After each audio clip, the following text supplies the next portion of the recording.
Živijo, sem Matej Cepin in poslušate 70. epizodo podcasta Goreči grm.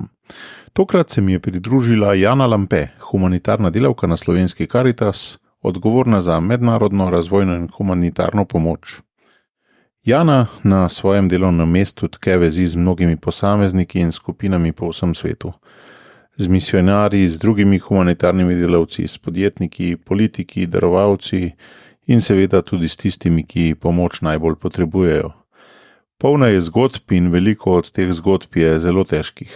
Večina med nami se s takšnimi zgodbami le redko sreča, Jana pa jih posluša praktično vsak dan.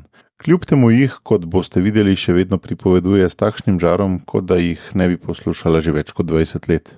Vidi se, da svoje delo resnično upravlja s srcem in da so bili goreči grmi, ki so jo sem pripeljali, res zelo močni. Preden začnemo, pa bi vas rad povabil še na nekaj čisto novega. Kot mnogi veste, že več kot četrt stoletja skušam podpirati različne, predvsem družbene voditelje pri njihovem delu in v letošnji sezoni je nastalo najbolj celostno usposabljanje za voditelje, kar smo jih kdaj razvili. Na Socialni akademiji smo namreč skupaj še s 3 organizacijami, z Družino in življenje, Inštitutom Integrum in Pastoralno zvezo Slovenj Gradec, razvili celoletno usposabljanje z naslovom Vodenje 9/7.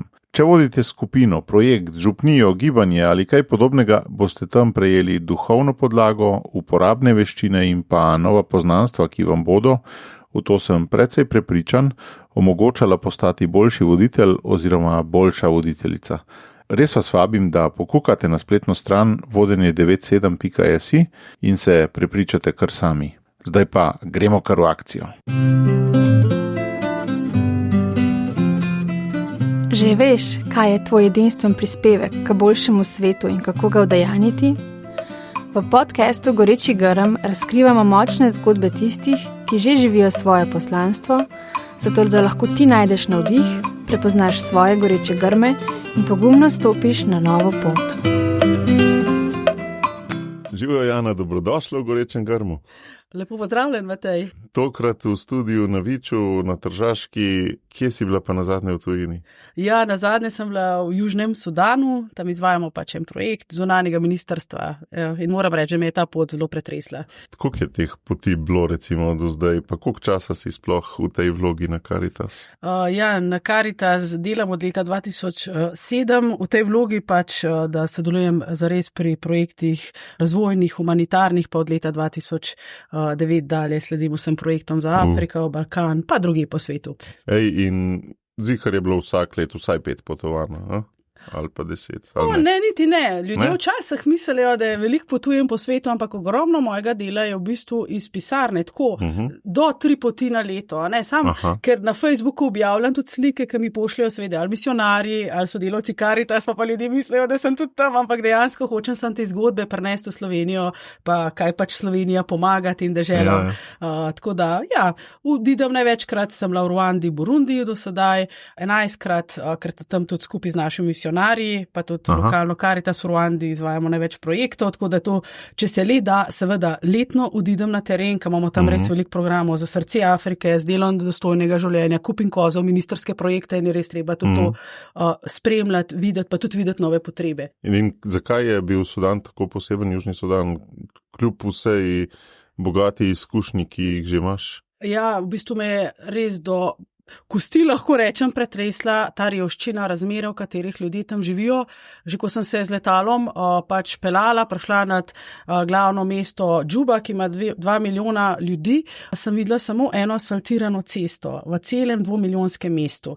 In to je bila tudi edina, kar sem jo videla v celi državi. Tako v celi državi, vse prelukljene, ko res poskakuješ, ko se voziš tam na teren in razdalje so ogromno. In to je država, ki je bila več kot 50 let v konfliktu, najprej seveda znotraj Sudana. To so najmlajša država na svetu, so se odcepili leta 2011, potem so imeli pa še notranji konflikt in je tudi ogromno notranje razseljenih. In sam sem bila v Džubi, v glavnem mestu, da sem prišla ven, sem že videla podhranjene otroke, ker pač po tolikih letih, ko sem bila po misijonih, se srečevala s temi otroki, hitro prepoznaš, kateri otrok je podhranjenih in je tudi Južni Sudan je ena država zaradi teh konfliktov, ki ima v bistvu največ ljudi, ki trpijo zaradi lakote ta trenutek.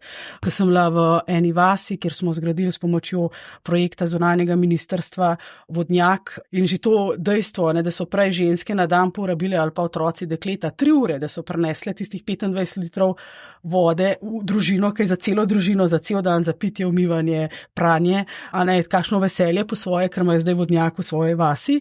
No, in tam sem se pogovarjala za otroci, nihče ne hodi v šolo in to me zelo pretreslo. Tako, kakšna bo prihodnost tega naroda, če nimajo možnost izobrazbe in tudi po statistiki, samo 30% otrok v Južnem Sudanu hodi recimo v šolo.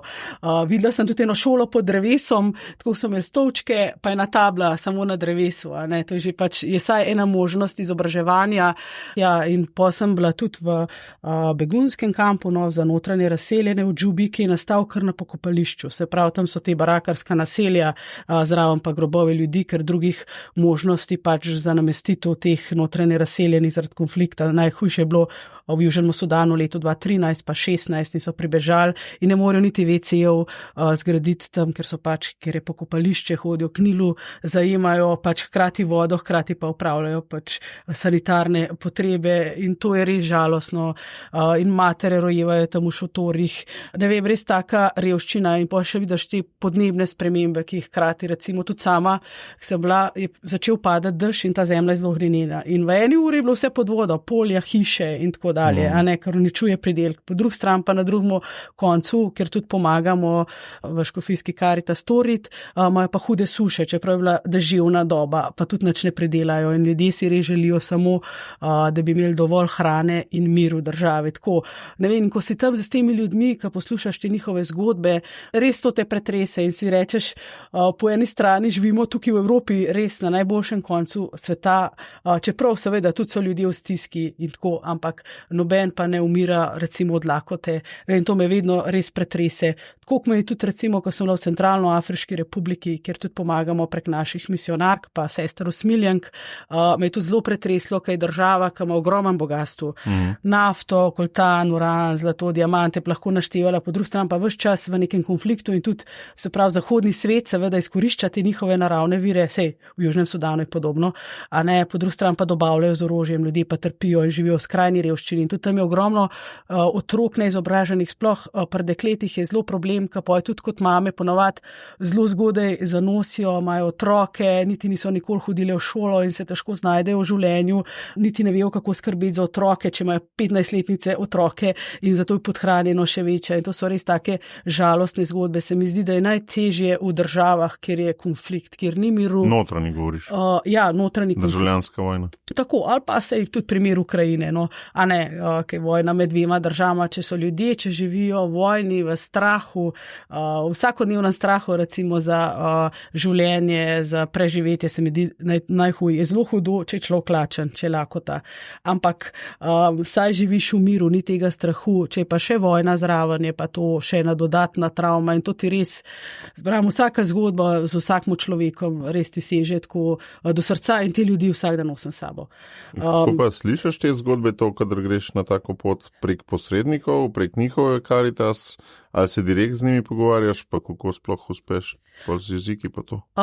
Vedno imam nekak posrednike, seveda, če so to, kjer pomagamo prek naših teh akcij, za Srce Afrike in drugih, so to naši misionarji, ki prevajajo, recimo v primeru Južnega Sudana ali pa tudi Libanona, recimo, ker ljudje tudi lokalne jezike oziroma arabsko govorijo, so to sodelavci lokalne Karitas, ki si govorijo seveda angleško, tako da imam vedno nekega posrednika. Sem se pa naučila, sploh, ker sem bila že tokrat v Ruandi pa Burundiju, jezika ruandijskega v osnovi, tiste čisto osnovne, preproste stvari. Burundiščina je zelo podobna, to prnacko krde preko slovenščina pa hrvaščina in v bistvu in se velikrat sama, da pozdravaš, vprašaš, kako si, a otroci hodijo v šolo, a se dobro učijo, žena, če ima moža in tako dalje, take preproste stvari in ljudje so zelo srečni, ker jih tudi, če so bili prej slabe vole, samo da jih malo govoriš, pozdravaš, res nasmeh na njihovem obrazu je tak neverjeten, da jim daš roko. V Afriki dam na 100 rok vsak dan.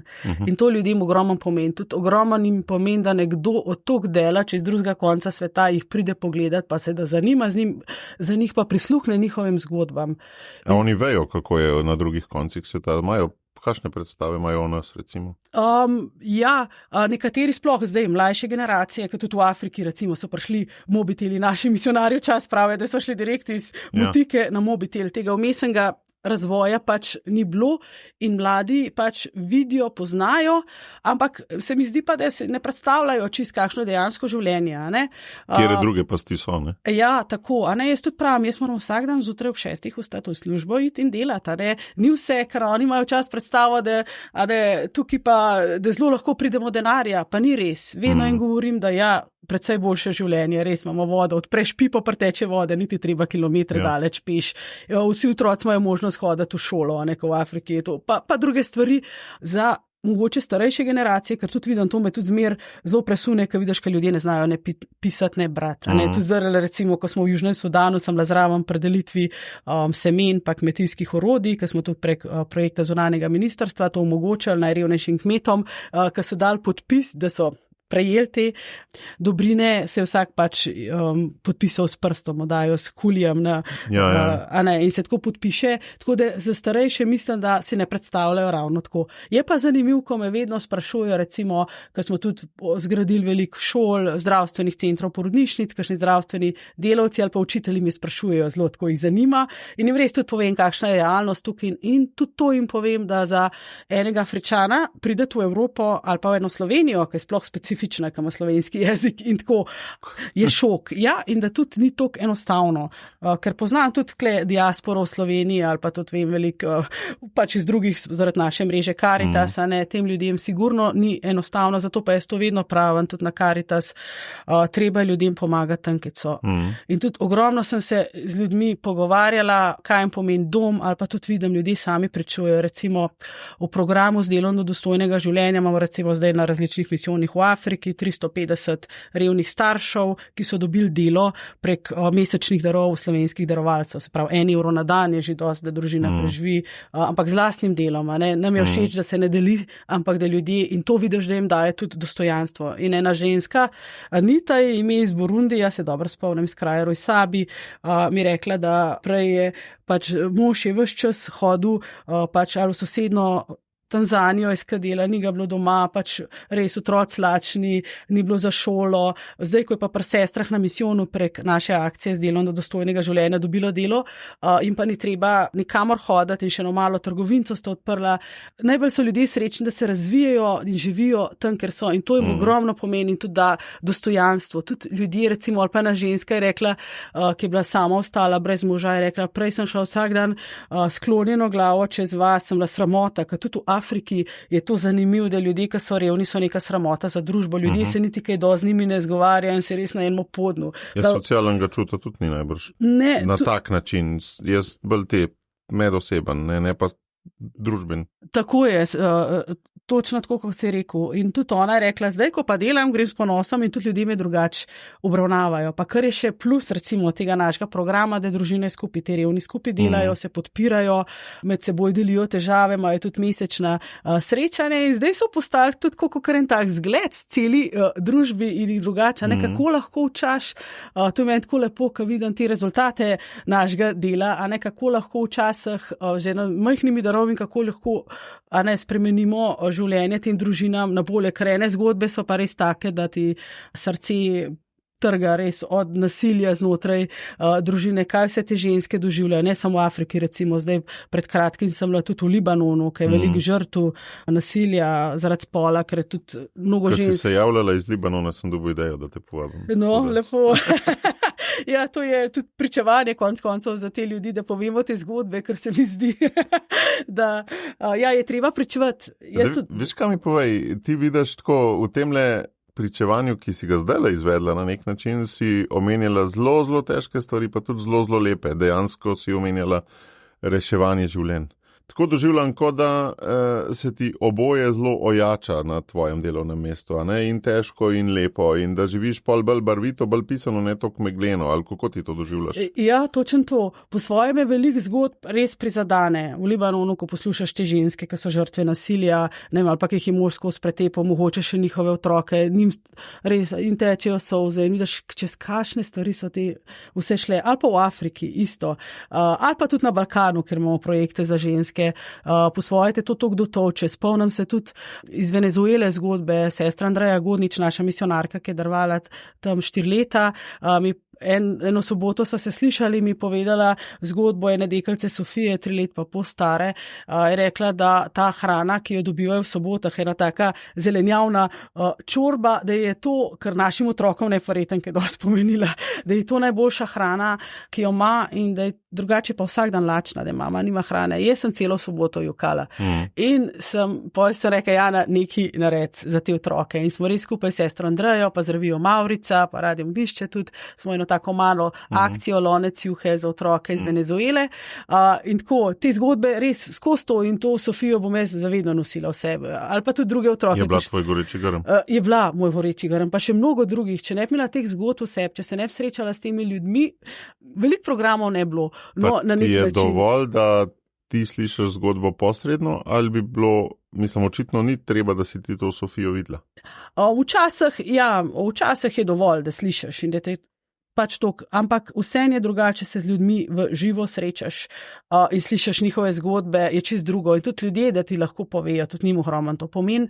Treba iti na teren, treba je videti, kaj se dogaja. Recimo prav naša akcija Kupim kozo, ki je zelo taka simpatična, popularna, se pravi, Slovenci lahko kupite kozo za 20 evrov v družini v Afriki, je nastala ravno na terenu. To je še vedno? To je še vedno. To je akcija, ki poteka čez celo leto. Po moje si po tej akciji ti znana postala, res.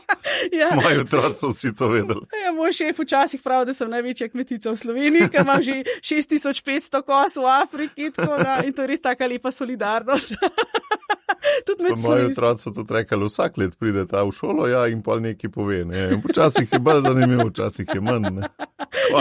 Koze si bojo pa zapomnili. To pa vedno, to je pa hotov Zavod Svetega Stanislava. Ja, res to je bila tudi dijakom, je bila to neka najlepša akcija, recimo v Zavodu Svetega Stanislava, ker so res tudi čutili, da je nekaj konkretnega, pa za te družine pa še te kozi daš lahko tudi mi in so se zelo zabavali v tem. In to smo dobili recimo Vincent van Gogh, pa ne vem kakšna Nutella, golaž, taka imena pojedajo mladi kozam, ampak po drugi strani so se pa zelo potrudili, ali pa tudi čas dobim iz kakšnih župni, ali pa posameznikov, recimo, ne vem, da so pletli adventne venčke in jih podarjali drugim, da so zaslužili za kozo, ali pa da so doma staršem pomagali pospravljati stanovanje in so jim staršem nekaj dali, ampak želeli so zaslužiti za kozo, ali pa spomnim se, ene družine so prišli po zvonilna vrata Caritas, stara mamica pa 3 otroci. In te otroci so za 1. novembra so izdelovali lesene sveče in so jih tudi drugim pač podarjali za simboličen dar, ker so želeli nekaj narediti dobro in so s tem kupili koze. Najboljša zgodba, ki sem jo pa zdaj slišala in jo moram podeliti z vami, me pa kliče župnik iz Bohinja in je rekel, da so veroučenci zbirali za koze, prav, pa pride do mene in ministrant in mi prinese celih 20 evrov za eno kozo, Pa prav njemu, a ti pa kar 20 evrov za eno kozo, pa prav, veste, gospod župnik, ampak zaradi tele koze so mogle 4 umreti. Župnik tako pogleda, ker je ministriral na pogrebih, pa seveda dobi neko nagrado 5 evrov. Nekaj, ta je pa najboljša zgodba, simpatična, no tako. Ampak, pa še razbija mite o škrtih Bohincih. Ja, tako. Ampak na ta način res otroci so zelo čutijo, in so zelo solidarni in ta povezava, ali pa imamo tudi recimo večkrat kakšen kmet pride do nas, ali pa kakšen človek, ki je v mladosti preživel sam zaradi kozjega mleka in ljudje zelo čutijo. Tudi so bili recimo slovenski kmetje, ki so dali za 10-20 koz, so rekli, jaz imam farmo doma, hočem, da ima nekdo v Afriki tudi, in da bolje preživi, se mi zdi to. In ta akcija, kot sem že začela, je nastala prav v Burundiju, na polju, kjer so družine, ki so z delom do dostojnega življenja sadile ananas in je to zemlja, ki je zelo izčrpana in so rekli, mi bi rabili gnojilo. To je bila leta 2019. Zaradi gnoja so se začele? Ja, zaradi gnoja so se No. To je to, Jezus vsak drek obrne v neki dobrega. Točen to. In jaz pa pravim tisti trenutek gospodu, ki mi to rekel, v imenu skupine prosil, če bi lahko dobili gnojilo. Oni so si sicer najprej kemično predstavljali, ampak jaz sem zelo proti tudi, ker ni dobro, da se tudi v Afriki onesnažuje okolje, pa potalanca, pa vse to se nekaj boste dobili, ampak naravenega, ker v teh kozah sem že malo prej sanjala, to je bil pa tisti moment. To ni bila nobena mednarodna akcija, to je v bistvu kaj na vajnem zevniku z gospodom Bogom zrasel. Ja, tako, pa s temi ljudmi, ki slišiš, od njih potem zraste. Ti si avtorica teh kos, v bistvu. Ne, veš kaj, mislil sem res, da je to pač nekaj bilo mednarodnega, ne? Ali pa tako, da je bil en projekt ali pa neki. Ne? Drugač, imajo nekatere Caritas, no, recimo avstrijska Caritas, videla sem, ampak malo drugač. Ne moram reči, da je čisto originalna ideja, pa recimo Caritas Anglije, pa Irske imajo tudi nekaj podobnega, malo drugače, ampak kako je oblikovano v Sloveniji? Ja, to je pa zraslo tukaj in zraslo. Temu se reče edinstven poslovni model. No in tako, čez 2 meseca, ko sem nam prišla, smo z akcijo začeli, sem rekla, zdaj pa treba nekaj narediti, ljudem sem obljubila, da jo dobil gnojilo in se je res zelo dobro prijela in kar je še lepo, takrat je bilo leta 19, ne, skupaj z Mavrico smo takrat začeli, jaz tudi za revijo Mavrice večkrat napišem kakšne zgodbe teh otrok, družin, ki dobijo koze, tudi naši mladi razumejo, no in ko sem prišla po COVID času, po 3 letih prvič na teren in se srečala s temi družinami, ki so prejeli koze, jaz sem bila res navdušena, ker si nisem predstavljala, da bo ena koza, ki za nas stane samo 20 evrov, a ne, ni velik, če damo, da bo to spremenila življenje družinam. Še to prvič, mi koz ne vozimo z ladjo v Afriko, ker nas včasih ne sprašujejo, ampak pošljemo sredstva našim misionarjem ali pa sodelavcem lokalnih Caritas in oni jih kupijo na lokalni tržnici. Tam enkrat na teden je kozja živalska tržnica in lahko kupaš živali. Polje je za popraševanje cena ful zrasta tem kozam, zdaj mogoče že 30 evrov. Ja, in nekaj je pa žalostno, res je drugače, ampak mi bomo obdržali to, sej pa iz večjih darovalcev, ni zaradi naših koz zrasla cena, ampak žal zaradi te svetovne gospodarske krize, ki je posledica vojne v Ukrajini in so se cene vse hrane, pa tudi vseh drugih dobrin, mi misionarji, tudi koze so po 30 evrov zdaj že v Afriki, tako da to je pa žalostno, no, ljudje skozi bolj trpijo zaradi vsega tega, ampak koze, teka pa imajo koze in pa mogoče bolj življenje. Če se naštekam, ti si v bistvu povpraševanje zelo močno povečala dejansko? Ja. Ali je to vsem plunkomorje? Ali se je pol ponudba dejansko, jih več da goji koze, prav v teh, ki jih pol na tržnici prodajo, a to kaj veš? Je več kozih farm, več farm za gojenje koz zdaj? Sigurno je več prodaje na trgu, to definitivno zaradi tega, ker ravno te starši tudi, ki pač prejmejo koze, potem ko so kozlički jih prodajo na tržnici in s tem recimo zaslužijo, recimo ena mama mi je v Ruandi povedala, ki je sama 7 otroki, rekla, da s prvim kozličkom je prodala, je popravila streho na hiši, ki je puščala, to so blatne hiše, to je zelo preprosto življenje, ampak če ti streha pušča, moraš popraviti in je drago seveda za njih. Z drugim kozličkom, takrat je velik breja kozica, bo pa plačala otrokom šolanje. In oni tudi, se povečuje in tudi videla sem v enih vaseh, kako so se spodbujali, recimo tudi tisti mogoče, ki niso bili najranljivejši, pa niso prejeli koze, pač prek našega programa Kupim kozo na Caritas, ampak so pa pač ljudje sami kupili kozo in to res to sem bila tako presenečena, kako en celosten napredek razvoju v eni vasi, to spodbuja pa včasih ljudje porečejo, ja pa pri nas so koze vse požrle, po domače povedan, ampak te koze ne delajo škode, da ne bojo ljudje mislili. In to so tudi koze, ki načeloma niso koze mlekarice, to so posebne vrste koze, zato ker je v bistvu za gnojilo je zelo pomembno, se oni to znajo poj pripraviti, pa tudi pa za prodajo na trgu ali pa meso. Zaradi tega, ker koze mlekarice pa ogromno hrane rabijo, tega pa v Afriki ni. A ne, še za ljudi ne. Jaz tega ne bom pozabila, ker smo imeli tukaj 2 sodelavca iz Caritas Ruande, ki sta prišla v Slovenijo se počiti k našemu podjetju Dama House, izdelovati take ekološke zidake z enimi prešami in ko sta ona videla vsa ta polja koruze in ko sem jaz njim povedala, da je to za prehrano živine, ki je poj, ona dva sta šokirana, ker pač tam enostavno to je za ljudi, ni za živali, a ne, čist drugačen način življenja, tudi kako se te živali prehranjujejo in zato pač mi vedno sledimo potrebam, a ne, in tudi na terenu tega največ slišiš, tudi če pije samo, tudi z misionarji, samo po telefonu, mi nikoli ne do takih rešitev ali pa kakšnih programov prišli, kakor skupaj na terenu, ko vsi vidimo in potem glave sklonimo pa rečemo, kaj bi lahko skupaj naredili za te ljudi, da bi jim izboljšali življenje, dali bolj dostojno življenje. Ali pa tudi velikokrat sploh starši sami pridejo. Recimo, sem bila v Burundiju, kraj Nyangungu, ker jim je vihar podaril šolo in otroci že 2 leti niso hodili v šolo.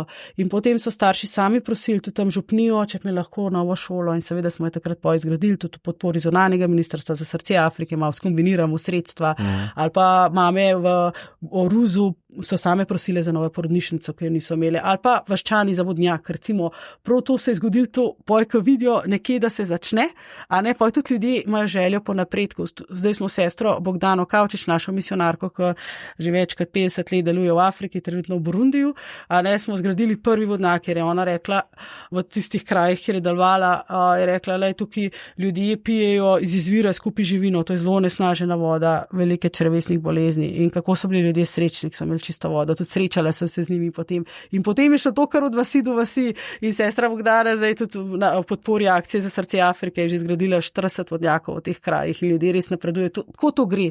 In jaz iz tega iz pisarne ne bi mogla. Da mi ti razloži, kako se krat spoznaš na toliko stvari. Se ti kot geografinja si dobila zelo eno široko osnovo, a ne, geograf ve o zemlji, o rastlinah, o podnebju, o hišah, o potresih, o vsem pomal, ne? Ja, res je. Tle imaš kmetijstvo, imaš šolstvo, omenjala si že zdravstvo, omenjala si infrastrukturo, ala vodnjaki in tako naprej. Koliko globok ti vse te stvari štekaš oziroma kakšna je pravzaprav tvoja vloga v tem posredovanju tega vsega? Ja, sigurno mi študij geografije, tukaj pa sociologije veliko pomagal, pač razumeti družbo ali pa tudi pri pripravi projektov, recimo, ki jih pripravljam za Ministrstvo za zunanje in evropske zadeve, recimo poleg lastnih akcij, a ne, je to moje glavno delo.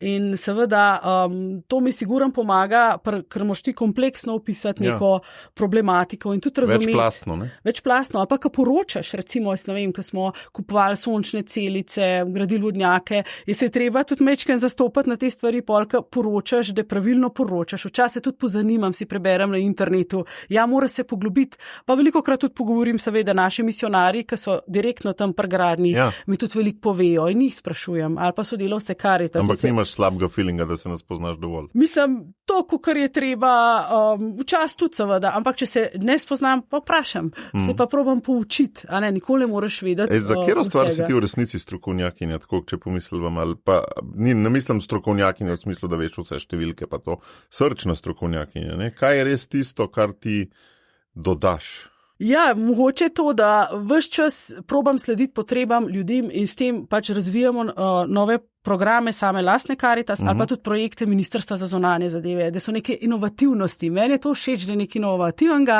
ampak da je končni pač rezultat tega je pa, da ljudje v Afriki bolje živijo, da je neka dodana vrednost. Jaz v bistvu uživam v tem. In kako se taka inovacija rodi? Kakšen je postopek, da a ti jo povejo? Ali že oni vejo, kaj bi radi? Prejle si rekla ne, umetno gnojilo so hoteli, ti si pa pol, ste pa s kozami prišli. Ja, to pač... Kako se rodi, koliko ljudi je vpletenih, ker pri vsaki inovaciji pravijo 10 napak, da pol ena rata, ne? A veš, vi imate boljše razmerje. Upam. Ja, mislim, to je sigurno pač, ko recimo, če zdam ker jaz res veliko se s projekti Ministrstva za zunanje in evropske zadeve ukvarjam, prijavljamo se na vse razpise, smo kar uspešni. No, in ko vidiš tudi, kakšni so pogoji razpisa, seveda se pogovori z lokalnimi partnerji, ne? Ali so to misionari, ali tudi zdaj vse večkrat tudi sodelavci Caritas, kateri razpisi postajajo res birokratsko zelo zahtevni. Ampak mi imamo veliko srečanj, pa tudi slovenska podjetja moramo zdaj vključevati. S tem nas ministrstvo spodbuja, se na začetku sem rekla, pa kaj imamo mi s temi podjetji, se naši sodelavci lokalne, Caritas vse sami potreb je tok, a ne. To mi pa všeč. Ja, ampak v bistvu inovacije prav prek naših podjetij. In to je bila spodbuda strani zunanjega ministrstva in jaz sem hvaležna po svoje, ker vidim vsem, da... Na začetku ti ni bilo fino? Ne, na začetku mi ni bilo, ker je to trdo delo. Ampak tako in skupaj razmišljamo, a ne, kako bi naredili, ko vidimo, ko se pogovarjaš, se odpirajo, pa sploh pa jaz vedno molim k svetmu duhu. Vedno. In tudi vsak projekt, ko dam, jaz zmeraj dam za Mašo. Pravim, dotle sem lahko sama pripravila to na koncu vseh tiskah, moraš v slovenščini pripraviti, pa da je vse birokratsko štima in vse, ampak se nekaj naprej pa prodajam Bogu. Vidiš, to je pa ena praksa, ki jaz veliko razpisov dajem in imam, tako da hvala za idejo. Ja, in res pomaga, pravim, tle so moje roke, imam 2 roke, lahko naredim pa sem rekla, najboljši občutek imam, ko oddam razpis, a sem do zadnje kaplje krvi naredila vse, kar sem lahko. In če to občutam res popoln mir, to je tudi tisto, kar človeka res, to, ki je v bistvu, velikokrat je težko, ko pišeš ti razpise, res ti je težko. Negotov konec je. Ti ne moreš dobiti sam mal. Oba so v tem očitno, ne? A veš, ja, lej, prodajaš izdelke in če se malo bolj potrudiš, jih boš prodal 1200, če se malo manj pa 800. Ne? Točno. Lepo razpisu pa ni, je pa nič ali pa ena. Ja. A veš, ga dobiš ali pa ga ne dobiš. Ne? In je zelo velike stave so, ne? In zato nas to tukaj frustrira. Ja. In če jaz ne bila na terenu, če ne bi teh ljudi vseh in sodelavcev Caritas ali pa misionarjev ali pa teh ljudi, ki vem, komu služimo mi s temi projekti konc koncev, če jaz njih ne poznala, jaz jih skozi in vem, za koga se trudim, vsak trenutek vem, za koga se trudim. Ja, in tudi, ko se pogovarjam, še ena stvar mogoče, če se malo nazaj vrnem, ko se pogovarjam s temi ljudmi na terenu, ki mi pripovedujejo svoje zgodbe, jaz čutim Boga. Res takrat pa najbolj občutam Boga, kako je Bog z nami, pa tudi tako, prstotih stvari. Skozi pogovore? Skozi pogovore z njimi, jaz čutim Boga in jaz pridem tako umirjena s terena, tako veselje čutim. Sej pol spet zapadaš v ta vsakdanji ritem, tukaj pa stres pa gor pa dol, ampak se tudi teren je zelo naporen, da ne bodo mislili, da so to kakšne počitnice. Sploh Afrika je naporna in so razdalje velike, slabe ceste, da ne govorim od plazov, kaj smo se doživljali, kaj sem leta vse v Južnem Sudanu doživela, da ne govorim tudi recimo se mi je kost zateknila v grlo. Nisem si upala niti k zdravniku, sem se drugače rešvala, ker je tam tako slabo. Do vsega, plus tega, da ti delaš od jutra, od 6 zjutraj, ko stane z misionarji, do 10 zvečer, ko imaš še sestanke, ko se je drug dan spet na pot. To je nek napor, po drugi strani pa veliko veselja in hvaležnosti. Hvaležnosti tudi, da slišiš, kaj je bilo vse s pomočjo Slovencev, Slovenk narejenih, pa tudi s pomočjo naše države in da veš, da vsak cent, vsak evro gre v prave roke za te ljudi in ko vidiš na koncu nasmehe na obrazih teh ljudi, ko vidiš spremembo, recimo, sploh najbolj sem videla spremembo v našem programu z delom do dostojnega življenja. Recimo, ko sem se prvič srečala z družino, recimo to, ko se je dobro spomnim, res ene mame Matilde iz Ruande, sama je ostala s 3 otroki, en otrok je bil še malo bolan. Takrat sem jo srečala čisto na začetku, ona je bila raztrgana, bosa, udrta lica, ko sem jo že čez 1 leto srečala. Je bila čist druga, oprana, lepa obleka, ne vem, ta čevlji sandalce njihove, polnih lic, nasmejana, ki je bila tudi z drugimi, ki so, in to je tisto, ki ti da rečeš, Bog, hvala. Hvala za vse to, da lahko to delamo. Jaz sem vsak dan hvaležna Bogu, da lahko to delam, da sem tam, ker sem za vsako sekundo res in da imam možnost tudi biti skupaj z misionarji, poslušati, se učiti od njih, to je res ena velika hvaležnost, ne pač za nič na svetu zamenjala tega. Se pravi, ti to čutiš kot delovno mesto, kot vlogo, ki se bo lahko zamenjala in ti ne bo tako, ali čutiš dejansko tak tip dela kot poslanstvo? Kako globok je to zdaj v te del tvoje identitete postalo? Jaz čutim to kot poslanstvo svoje, sigurno. Sej, seveda vsak je zamenljiv, to definitivno, ampak pravim, dokrat cajt imam to možnost, dokrat cajt je, pač kako je, sem res hvaležna za vse in tudi v prihodnosti vse, kar bom še lahko naredila, ampak čutim, da mi je bilo to nekako tudi v zibko položeno, lahko rečem. In poj vidiš vse stvari, ki se ti v življenju dogajajo, te vodijo k nečemu. Naprimer? Zdaj so pa že na področje gorečih grmov prišla za to. Ja, ker sem bila že v osnovni šoli, ko imaš ti spis v 7. razredu, kaj boš, ko boš velik. Sem jaz napisala, jaz bi pa rada pomagala otrokom v Afriki, to je bilo moje. In spomnim se na Valeti, ko mi je rekla učiteljica slovenščine, mi je rekla, Jana, upam, da se to uresniči. Tako. Še zdaj se z eno ganljivostjo spominjam to, ampak tudi vedno so mi bili navdih, že v mladih letih misionarji, tudi v naši župniji v Cerkljah na Gorenjskem, smo sestro Vido Gerkman, recimo, ki je tudi prinesla, ali pa Janez Karmel, ti misionarji so daj prišli in prinesli to me izmer. Tako izmer sem čutila, da ni prav, da eni ljudje po svetu toliko trpijo, mi pa tukaj to dobro živimo, da je treba nekaj narediti. Pač potem pa sem bila na faksu, mogoče po en drug mejnik. Jaz sem si tako zmer želela, ta Afrika je bila res vedno meni v Afriko. Geografija je bila za to, da boš potovala, ali zaradi česa je bila geografija pa sociologija? Jaz sem si želela mladim podajati predvsem te stvari, kaj se po svetu dogaja, da bi bili... Tršico si hotela. Ja, tako.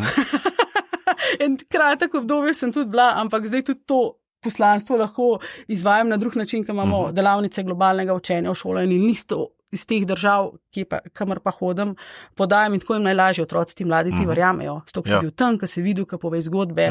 Če ne bila tam, mi ne bi verjeli, tako kot mi zdaj in jim pokažem slike take, ker jih nobenemu mediju nikjer ne vidijo, nikjer ne začutijo in se mi zdi tudi pomembno povedati, kako njihovi vrstniki da razumejo in tako vzgajamo prihodnje generacije pač za razumevanje medsebojnih globalnih dogajanj, pa tudi za solidarnost.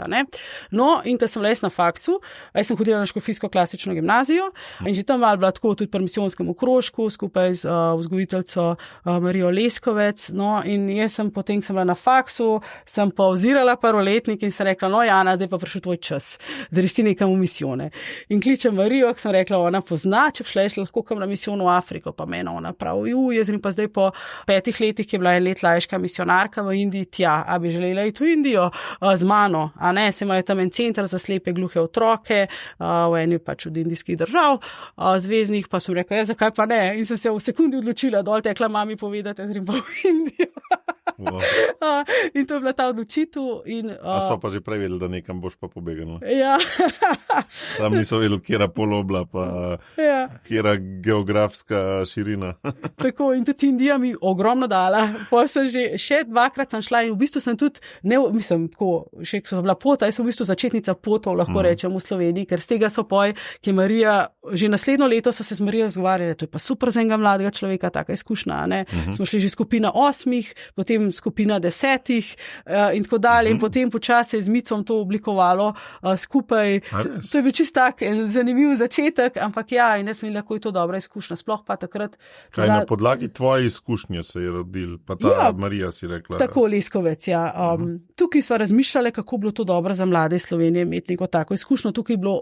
Takrat smo začeli hoditi v Indijo 100 otrok, slepih, gluhih, v centru Bethany Society v Shillonu, v Megalaji, to je ena država, in smo pa z njimi cel dan preživeli, od zjutraj pomoči teh čisto osnovnih življenjskih zadevah, do pomoč v šolanju, popolne učna pomoč, nekakšen izlet smo jih pelali. No, jaz sem pa sploh zadnji let sem si več časa vzela, sem pa delala tudi v Kalkuti z umirajočimi, takrat sem bila sama, drugi so odšli, in to mi je bila v bistvu ena najglobjih življenjskih izkušenj. Tudi mati Terezija je bila vedno v življenju moj zgled.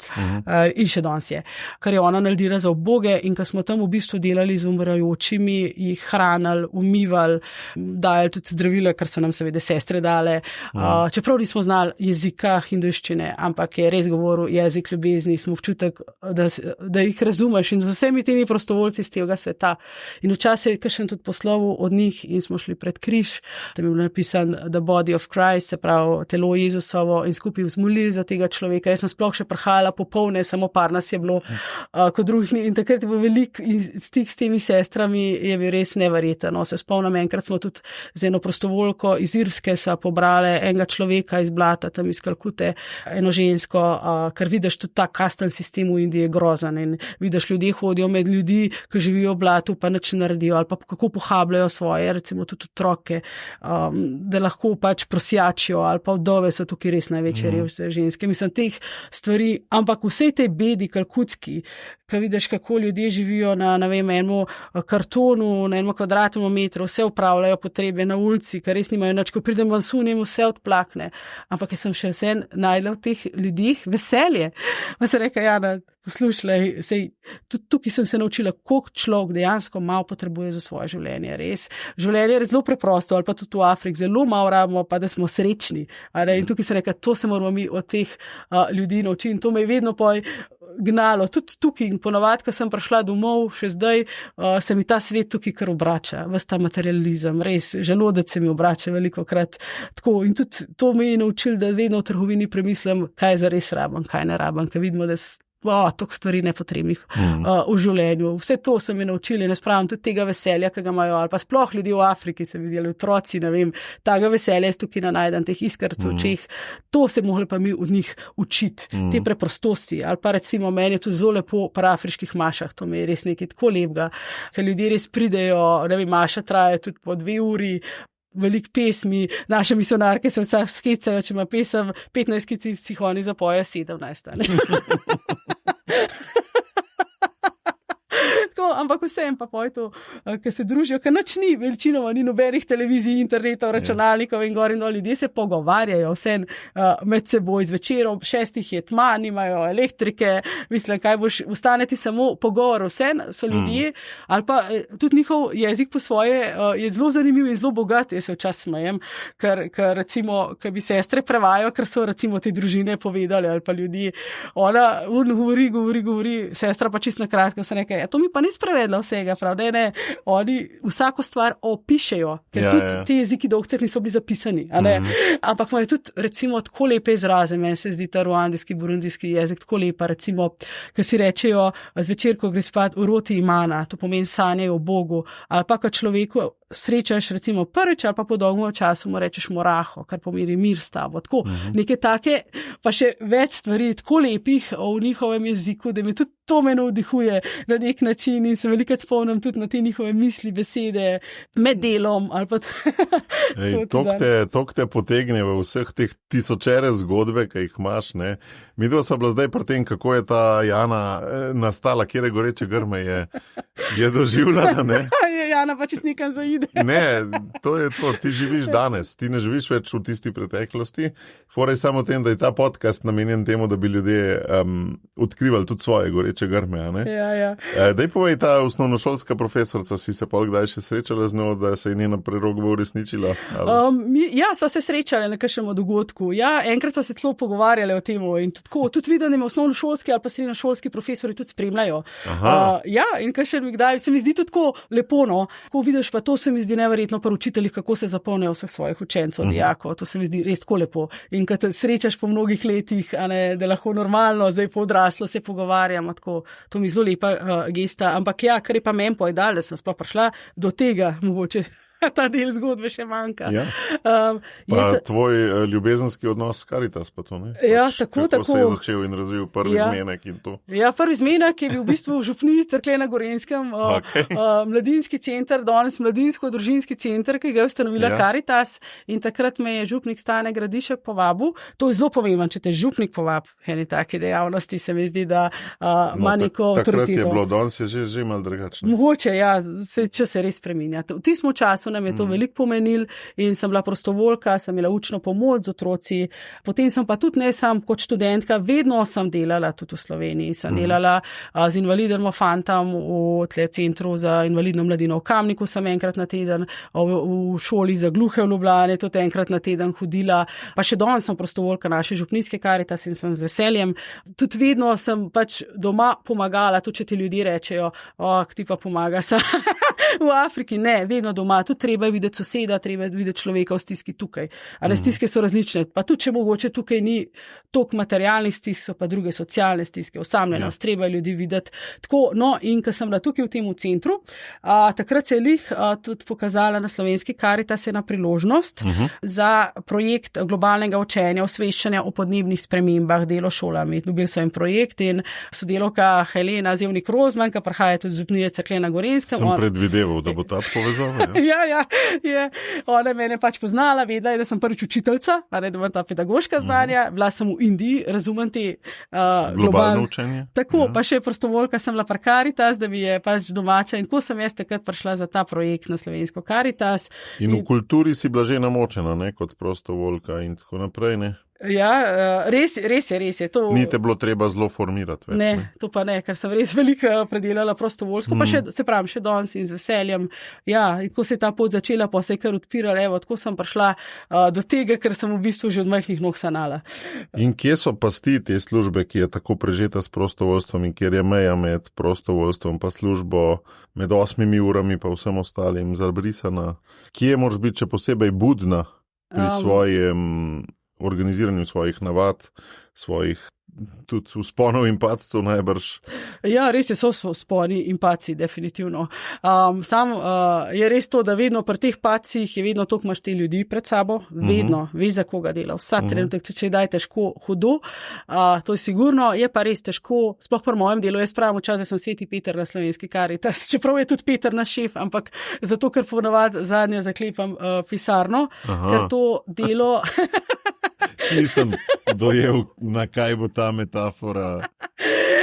Ne, tudi naš šef, generalni tajnik je res krasen človek in smo veseli, da imamo takega šefa in da smo tak tim, da se tako med sabo povezani. Res, to je tudi vsak dan veselje priti v službo, tudi zato, ker smo res tako povezani med sabo. To je bilo malo za hec, ti Sveti Peter, ampak ja, zato, ker zadnja odhajam, ker mednarodno delo je res v bistvu zahteva skoraj celega. Časovne ure tudi, ne? Ja, to je velikrat, mislim, 8 ur je res. No, ampak moje vprašanje se je nanašalo na to, koliko postavljaš meje, kje je ja, kje ne, kako paziš na te stvari? Ja, predvsem za vikende poskušam res, da če se da, da sem čim več prosta. Je pa včasih težko in tudi ti dan to prineseš te zgodbe, dan prineseš delo, dan prineseš skrbi, ampak poskušaš, je velik pesti in tudi, ker so skozi, ne vem, pri nas se zgodi en potres v Turčiji, Siriji, ti moraš pustiti vse svoje drugo delo in se odzvati, skočiti, no vse, mogoče, ali pa si vojna v Ukrajini začela, jaz sem 3 mesece delala skoraj sam to, ampak vso delo moraš probati vsaj tisto osnovno delo, ali pa počaka in to moraš po enkrat vse narediti, ker so take res hude humanitarne krize in potem privat življenja takrat skoraj ni, ali pa so bile lani poplave, jaz 2 meseca nisem bila dneva fraj, pa čeprav ne delam za pomoč v Sloveniji, ampak smo mogli vsi skupaj stopiti, ker so bile take stiske, take težave, smo vsi sodelavci in je bilo treba delati, sploh na začetku, in to pač vzameš v zakup, to je tvoje poslanstvo, to delaš, zato si se odločil. Ja, seveda ima pa, seveda trpi tako privatno življenje, vseeno, ampak jaz pravim to, moraš imeti tudi podporo doma, zato ker delaš, pa zato se odločiš, da boš delal in je zelo pomembna podpora doma in sem tudi hvaležna za njo, za to razumevanje, potrpežljivost. A veš, tako se mi zdi, da ko človek najde tisto službo, ki je res rezultat njegovih gorečih grmov, takrat se to prosti čas, hobi in služba kar zlijejo. In takrat res misliš, ja, sej to jaz sem, sej to jaz počnem, sej je logično. Kakšen bi bil tvoj nasvet v takem času? A si že, kje si na tej poti razločevanja tega? Ja, jaz si tako mislim, zdaj sem recimo v najboljših letih, imam še veliko energije za to delo in pravim, zdaj bom naredila vse, dokler se bom mogla, kar moram s svojimi močmi, a potem, ne vem, ker je pa človek malo počas... Navzdol zleze? Navzdol zleze, se bom pa začela umirjati, pa tudi več časa za dom, ampak vsem si vzamem čas za domače. Za ljudi pač rečem, zdaj pa dosti, Jana, zdaj pa čas za domače, tudi to si vzamem. Ali pa včas delam zares od doma, zato da sem tudi več doma, ker imamo zdaj to možnost. Vsem je pa to pomembno. Ne moreš pomagati vsem ljudem po svetu, a ne človeka, ki je zraven tebe, pa ne vidiš, vsem si treba vzeti ta čas in to si ga tudi vzamem. Ampak ja, tako si predstavljam, bolj stara bom, več časa si bom vsem gledaš vzela. Kot obdobje, te prav razumem, ne? Kot tole življenjsko obdobje zdajle, ne? Ja. A se smije žensko vprašati, koliko je star? Smije, 45 let. To se znam kar dobro uživeti, da imam eno tako doma. To življenjsko obdobje najbrž obdobje srednje generacije doživljaš kot najbolj produktivno. Tako ja, na veliko. Ampak kad ti znaš si predstavljati, koliko boš pogrešala oziroma koliko si ratala odvisna oziroma ta najbolj, če te malo provociram, najbolj družbeno sprejemljiva odvisnost je alkoholizem, ne, več nas boleha za to boleznijo, ne, a se boš znala, to je zdaj avtobiografsko vprašanje. Ja, no, nisem čist prepričana. Ampak ja. To imamo zdaj javno skupino za samopomoč. Tako ja, bo treba kar delati na sebi, ampak vsem mislim, da bom vedno na nek način ostala v stiku prostovoljka. Tudi se je največ prostovoljk, recimo v župnijskih Karitas je tudi ljudi, ki so v penzionu, ali pa tako, ki si starejši, bom pa na drugače. A ja, imaš eno vizijo, v bistvu ti si v edini službi, kjer v penzionu šele večina zaživi. Okay. Tako da ja, ampak si predstavljam, da pač, če si, mi se včasih hečamo, enkrat Karitas, vedno Karitas. Ja, to vsekakor, ja. Ja, in da pač brez tega ne moreš in da bo to vedno del mene in bom vesela, no, če bom tudi zadnjim dihom, ki bo, in ne bom rekla res tist dan, rekla, vse sem naredila, kar sem lahko, Bog mi dal 2 roke, srce, možgane, da sem jih dobro uporabila pač za sočloveka. Zdaj, ko si tako rekla, enkrat Karitas, vedno Karitas, sem se spomnil na enkrat skaut, vedno skaut in na vse te podobne parole in na pripadnost človeka. Ne? Ampak Karitas, vsi pogosto govorijo, da je težko, da si to pripaden organizaciji, ker naj bi Karitas bila od vsakega katoličana tista dobrodelna nota, ko skrbimo za druge. Ne? Se pravi, imaš Karitas z veliko začetnico, ne, kot organizacijo, pa Karitas z malo začetnico, ne? Ja, res je, ampak seveda, kad to let delaš na Karitas, to se ti zgradi identiteta, sej temeljimo seveda na evangeliju, Meni včasih ljudi rečejo tudi, pa še na ministrstvu, pa Jana, ti zmer vesela, zmer dobre volje, kako to zmoriš vse to? Ja, če jaz ne bi imela zaupanja v Boga, a ne, velikokrat se priporočam Svetemu Duhu za vse, ja, tega dela ne bi zmogel. S človeškimi očmi še sama se včasih čudim.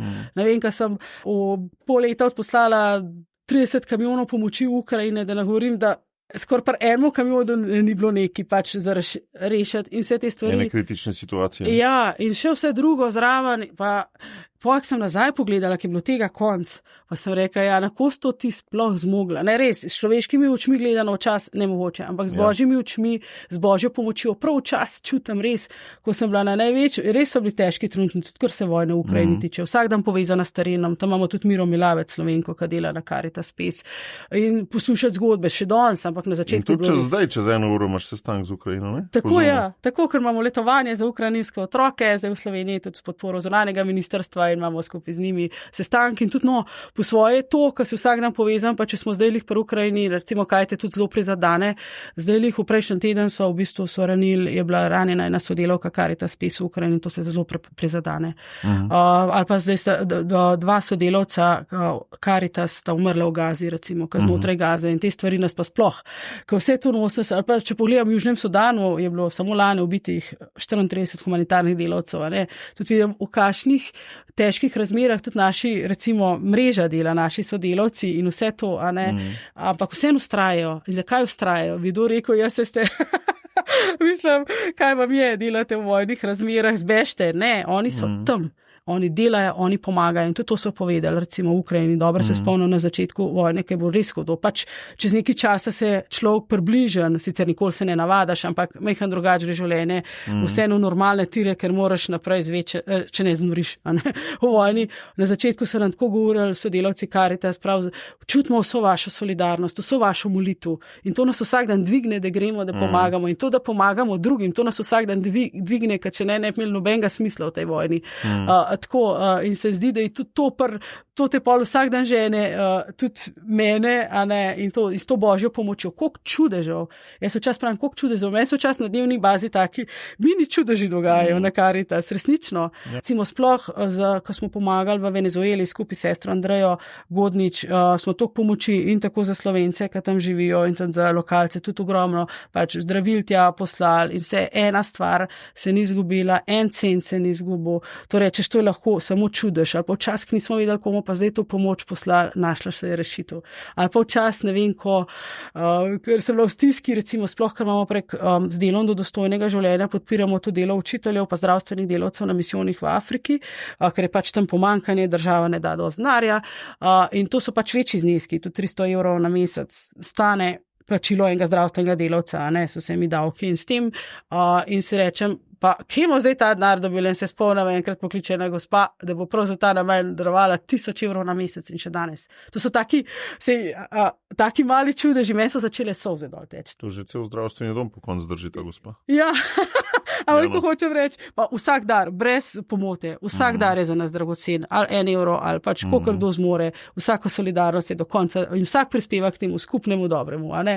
Ampak jaz pravim, to so čudeži, to brez božje roke ima, to ne more iti. Na ta način človek deluje in če ne bi tako deloval, pač tega, jaz bi že zdavne rekla, pa a ne, zakaj se drugače tok človek matro, če ne bi a ne bi lahko lagodno živel in tako. No, ampak zdaj vsem govoriš dosto o sončni plati tega tvojega odnosa z Bogom, ne? O čem se pa največkrat kregata? Upam, da se, no? Ker če ne, odnos ni zdrav, če se tudi ne? Ja, lih včasih sploh so ta poročila, o birokracija, pa prav, Bog pa zakaj meni tega treba, pa tam mislim do ponoči v pisarni, da odam. To te pa tudi razumem. A ne, verjamem, da me razumeš, Mateja. Kakšne take stvari, no, včasih je res težko, pa si rečeš, jo, se meham pokrigaš, pa zakaj mi tega treba. Ampak ne, vedno poj najdeš odgovor, vedno najdeš smisel. Seveda, ko pa nekaj narediš, je pa eno tisto veselje in mir v srcu, to je pa neprecenljive vrednosti, ki se pač včasih ne da niti razložiti, kaj čutiš in si hvaležen za to. Ej, a kaj otopi srce po vseh teh zgodbah? Jaz pravim, da tisti dan, ko mi bo srce utopilo, da pa nimam več kaj na Caritas početi. Ampak kaj to dar, da ti ne otopi, ali kaj sama narediš za to, da ti ne? Je tudi dar, to sem prepričana, da je pač dar od zgoraj. Se pa tudi tako, seveda, se moraš Kako neguješ to, no? Negujem, seveda, bom rekla, tudi z rednimi obiski maše, ali pa tako, če daj začutam, da sem v stiski, grem k maši, ali pa se z nekom pogovorim, ali pa tudi velikrat z našimi misionarji. Jaz od misionark, sploh teh sester Usmiljen, ki so v Ruandi, Burundiju, sestre Vesne Hiti, sestre Bogdane Kavčič, sestre Anke Burger, res ogromno dobim, to so moje duhovne matere. V pogovoru z njimi mislim, res to ti da toliko ene moči, a neke take življenjske modrosti iz vseh, pa še s to duhovnostjo, tudi sveti Vincenci Pavelski mi tudi zelo blizu, njihov ustanovitelj, tako in iz tega človek pač črpa. No. To se mi zdi tako kot res, da se v tep steka res ogromno enih zgodb itak, ampak tudi stikov, tudi plemenitih ljudi, ne. Jaz malo tako doživljam prek tega svojega podcasta, veš, zdaj smo v jubilejni 70. epizodi, ne? Čestitke. Čestitam tebi, ne? Koliko plemenitih ljudi sem prek tega globoko spoznal, ne? In mečkam podoben doživljam tudi tvojo. Ja, res je. Jaz sem to hvaležna tudi nasploh v Karitas, s kolikimi ljudmi imaš možnost se srečati že v Sloveniji z različnimi. Od preprostih darovalcev, recimo, ko organiziramo srečanja in z njimi biti v kontaktu, ali pa te pokličejo, ki je moja koza v Afriki, ko se ima. A je dal danes kdo za jesti? Ja. To se kaj podobnega zgodi do tega, da imaš mogoče tudi v Sloveniji možnost govoriti pač s političnim vrhom, recimo zdaj smo bili dvakrat pri ministrici Tanji Fajon, ki smo zdaj tudi strateški partner na področju humanitarne pomoči na Ministrstvu za zunanje zadeve in tudi lahko v bistvu poveš, kaj prinaša s terena. Vse to stiske ljudi, prošnje naših misionarjev, sodelavcev Karitas lahko, pa mogoče se tudi kaj spremeni tudi na tej visoki ravni, ampak imaš tudi priložnosti ljudi spoznati tudi z drugačnega vidika, kot človeka, ko si tako... Ne sami za kamere, ne? Ne za kamere, ker čas... To mi je bilo lepo, ko so se pogovarjala, da si vlogo ministrice, kar mislim lepo. Ti si kar pozitivno vrednotila to ministrico, kaj te toliko nagovori? Ja, že ko smo se v decembru srečali, ko je bil na obisku misionar Pedro Opeka, smo se srečali z ministrico Fajonovo, tudi skupaj z misionskim središčem in Karitas, in me je zelo nagovoril to, kako je njo se zanimalo, kako je spraševala misionarja Pedra Opeka, tako, če si iskreno in tudi dala pobudo, da Slovenija pomaga, zdaj ste v teh dneh lahko na naših Facebook strani vidite en poseben video, ki ga je poslal misionar Pedro Opeka, kako se gradi šola za 550 otrok, ravno na pobudo pač ministrice za zunanje zadeve Tanje Fajon, in se Pedro tudi zahvaljuje vsej Sloveniji. Tako, in je tudi iskrena in tudi držala obljubo. A veš, kaj te je nagovoril po moje? To, da je v stiku. Tako pa, da zna poslušati. Ja, sej. In to se mi zdi tako lepo. Res. Zato, ker si tudi ti taka. Ne. A veš, celo epizodo mi že govoriš, kako si poslušala. To je res tak tvoj močna veščina, ne?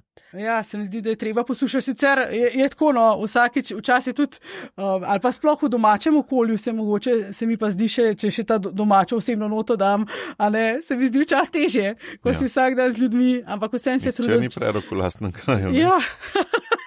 Ampak tega se vsak dan učiš, pa se mi zdi, jaz tu sama sebe, Jana, poslušaj, tudi doma, ali? Ja, se.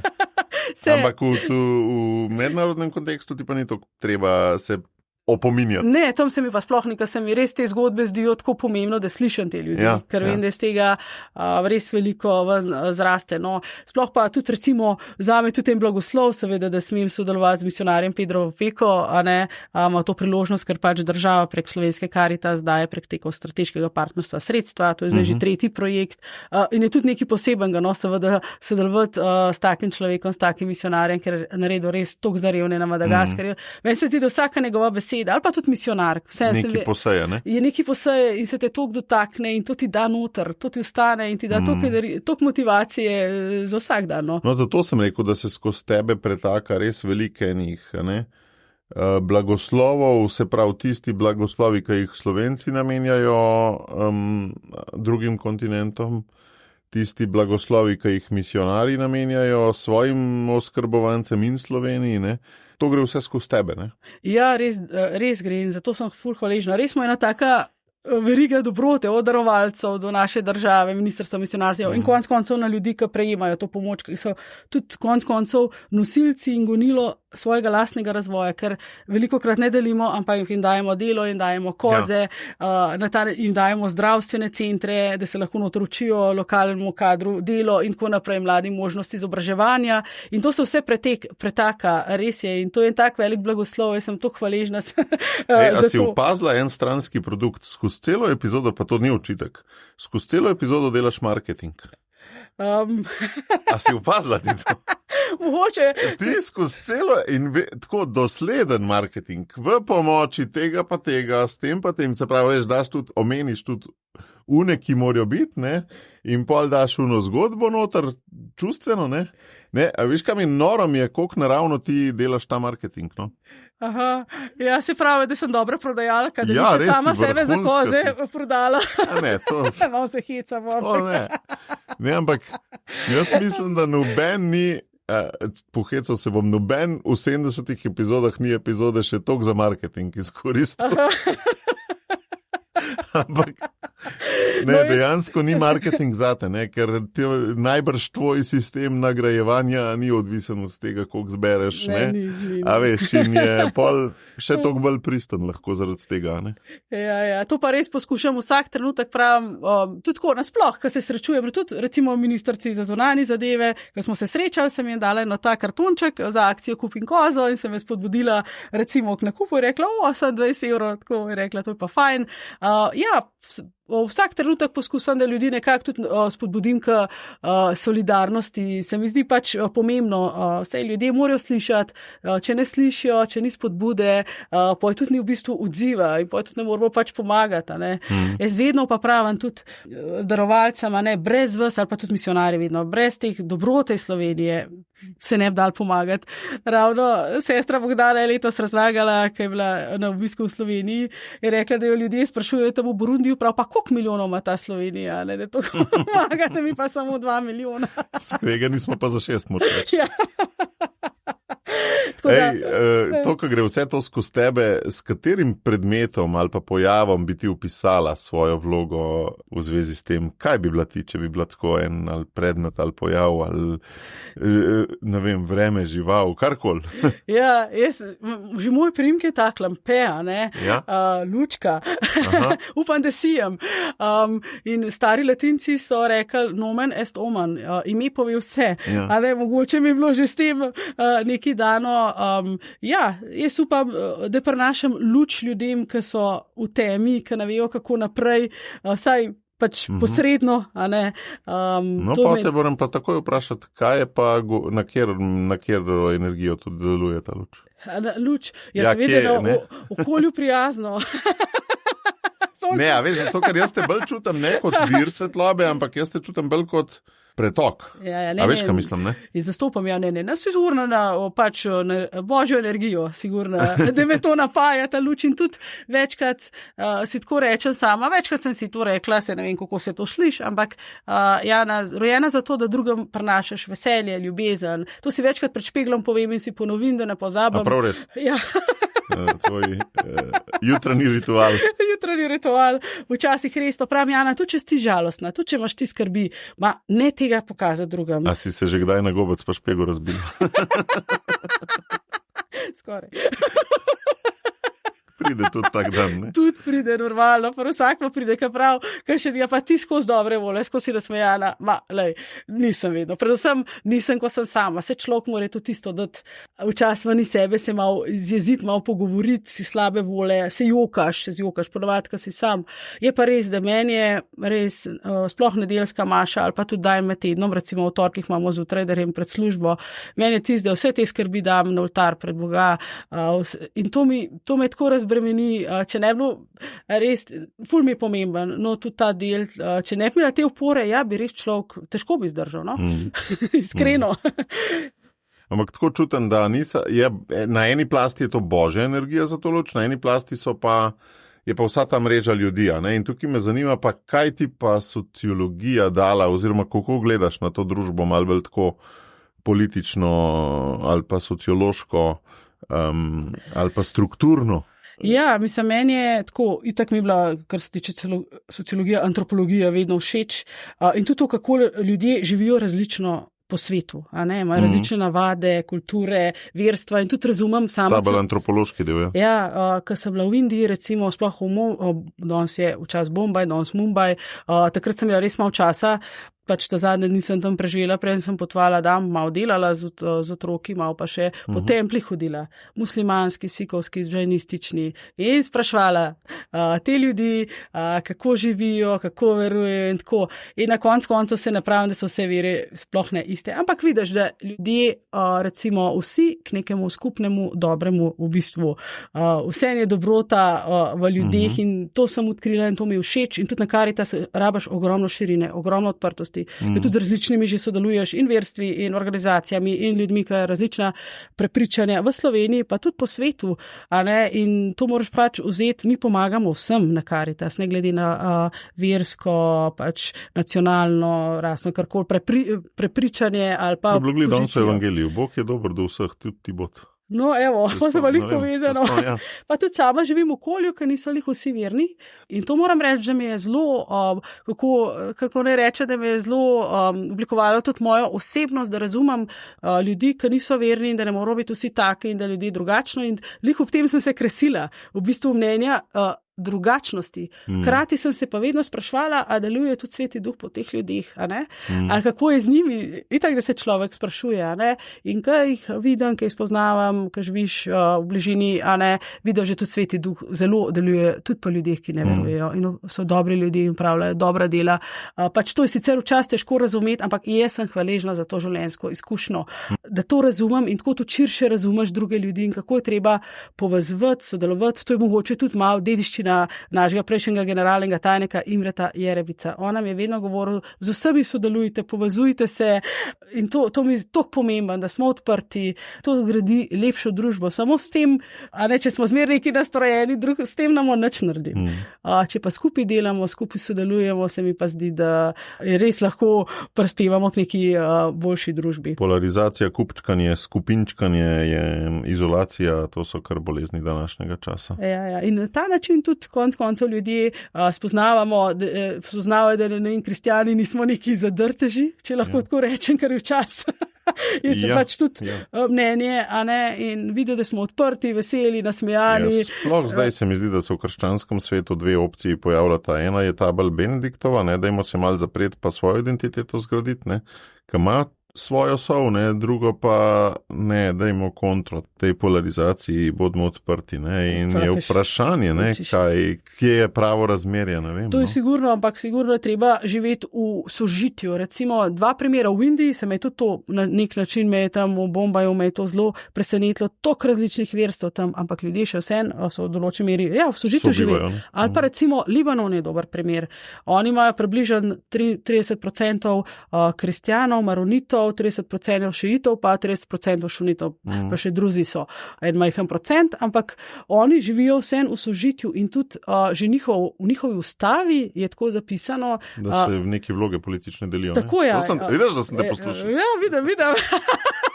Ja, tako da, recimo, predsednik države je kristjan, eden od sunitov je predsednik vlade in pa predsednik parlamenta, ampak to tudi nek red in sožitje je pomembno, da skupaj sodelujemo, skupaj delamo in tudi pokažemo. Meni včasih rečejo, ne vem, če po domače povem, ta cajtank je pa bolj talijo, zakaj pa tja. Pravim, tja je treba iti, tudi seveda vse katoliške časopise, vse katoliške normalno, ampak pojdi tja, pričuj. Meni je najlepš, če kakšnemu takmu časopisu, mediju, recimo, če kakšen intervju z misionarjem, ki zares pričuje. In da se res trudim za to, da bi tudi drugi ljudje spoznali, da je vera nekaj lepega, da ni bav, da te ljudje delajo krasne stvari za ljudi v stiski, se mi zdi to zelo pomembno, to pričevanje drugje. Ne tam, pomembno je tudi znotraj našega okolja, tudi mi rabimo ta pričevanje ves čas. Pa vzdravljenje, ja. Tako je, ampak pač na tak način tudi probam pač znotraj Karitas, kar se mojega področja tiče, delovati.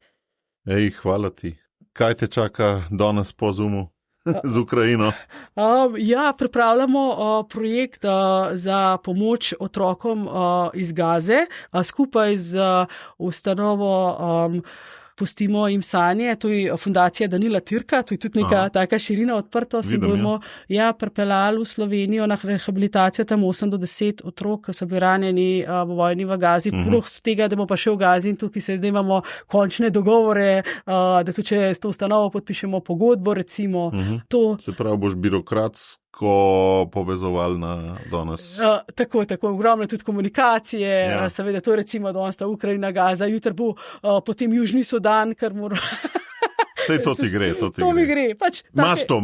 Imam to. Pač taka je naša dinamika. 5 minut v tej državi, mislim, v narekovajih v tej državi, tudi nadaljavo 5 minut. Hvala Bogu za Zoom, ne? Ja, res, to pa, kar je pač COVID čas dobrega prinesel, da smo se navadili, so pa Zoomi. Si bolj učinkovita potem. Bolj. A ne, koliko časa se tudi prehran, tako pa tudi, da vidiš človeka, vsem, čeprav nadaljavo, ampak vidiš vsaj po ekranu, vsaj človeka imaš pred sabo. Vsaj 2 dimenziji, ne? Je že več kot nič. Več kot nič. Res. Čeprav niso 3. Pa pridete do tiste tretje, vsake toliko časa mora priti. Enim nam je tista tretja itak naroden, ko smo balobilni. Ej, lepo se meni. Hvala za lep pogovor. Hvala Matej tudi tebi za povabilo in to res sproščeno simpatičnost.